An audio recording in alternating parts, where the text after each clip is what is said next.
हरियाणा मांगे हिसाब अभियान को लेकर यमुनानगर पहुंचे सांसद दीपेंद्र हुड्डा। भीषण मौसम और धूप के बावजूद सड़कों पर जनता का हजूम उमड़ा। दीपेंद्र हुड्डा ने केंद्र से लेकर प्रदेश की भाजपा सरकार पर सवालों की करी बौछार।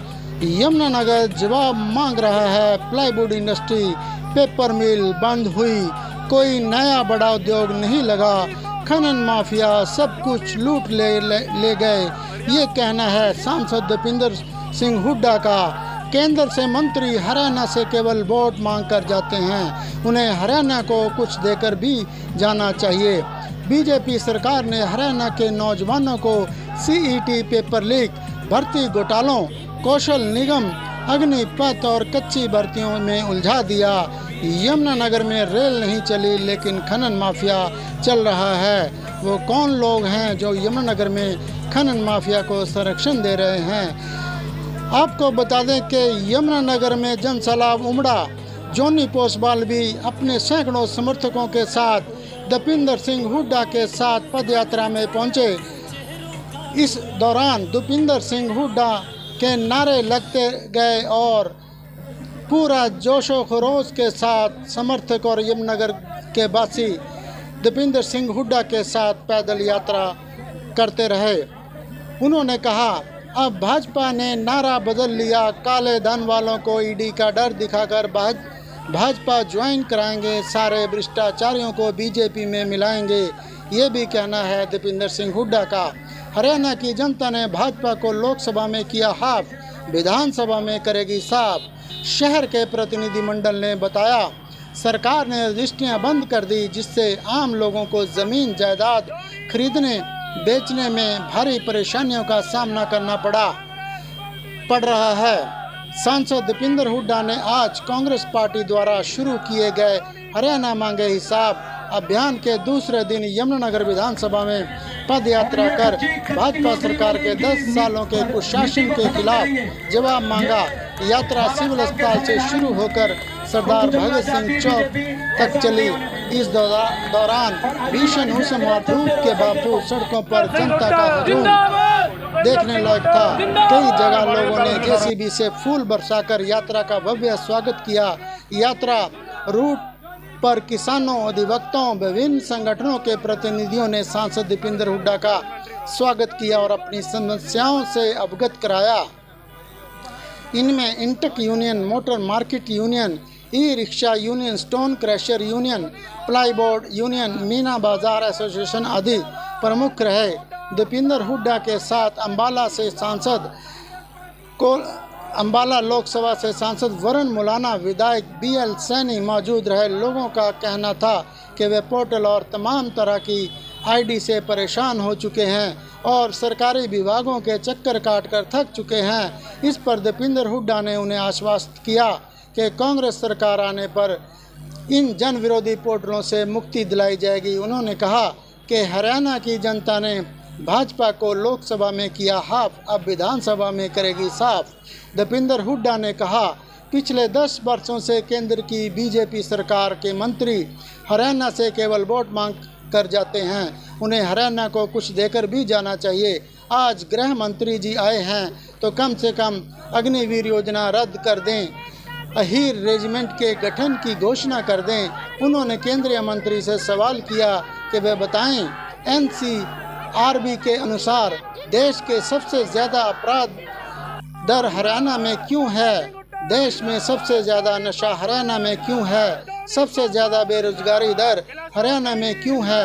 उन्होंने कहा कि केंद्रीय गृह मंत्री हरियाणा में हैं, वो बताएं कि हरियाणा की तरह पोर्टल फैमिली ID गुजरात में लागू क्यों नहीं है? बीजेपी ने हरियाणा के लोगों को पोर्टल और ID के जंजाल में क्यों फंसा दिया? दीपेंद्र हुड्डा ने प्रदेश सरकार पर सवालों की बौछार करते हुए कहा कि प्रदेश की भाजपा सरकार के मंत्री बताएं कि बीजेपी ने 10 साल में यमुनानगर की दुर्दशा क्यों की। यमुनानगर बीते 10 वर्षों का हिसाब मांग रहा है। यमुनानगर का बुरा हाल हो गया है। बीजेपी बताए, यमुनानगर निगम भ्रष्टाचार का अड्डा क्यों बना? यमुनानगर में नालों की सफाई तक नहीं हुई।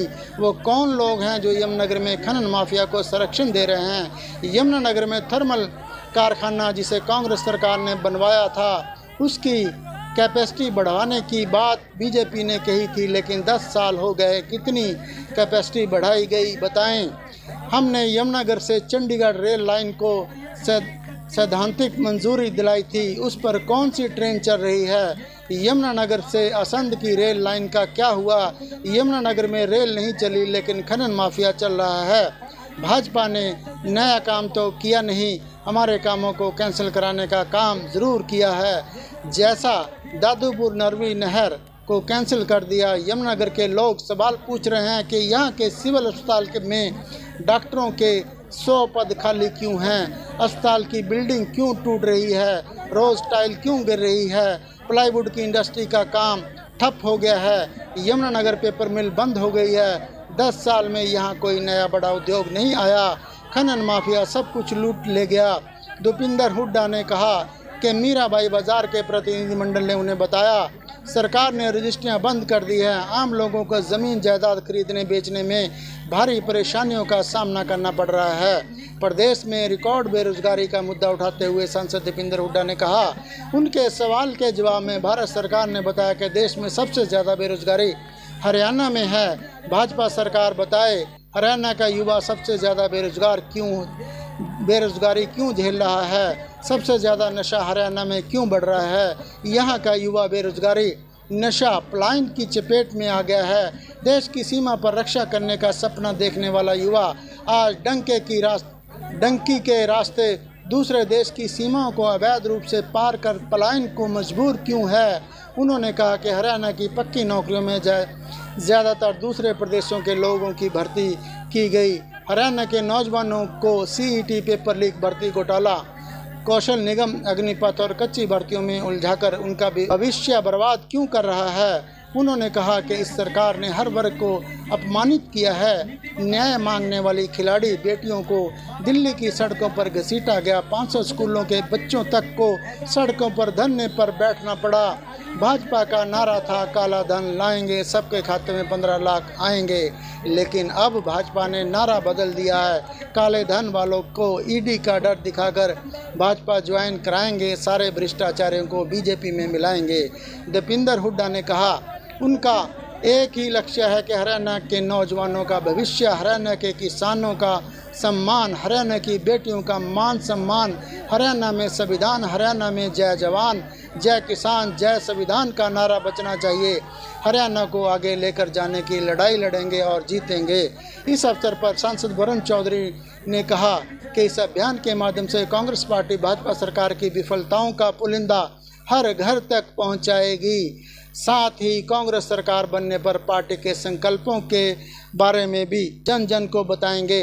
इसके अलावा जनता के घोषणा पत्र के लिए लोगों से सुझाव एकत्र किए जा रहे हैं। विधायक बिशन लाल सैनी ने धन्यवाद व्यक्त किया करते हुए कहा कि आज पूरे प्रदेश के लोग कांग्रेस की तरफ कांग्रेस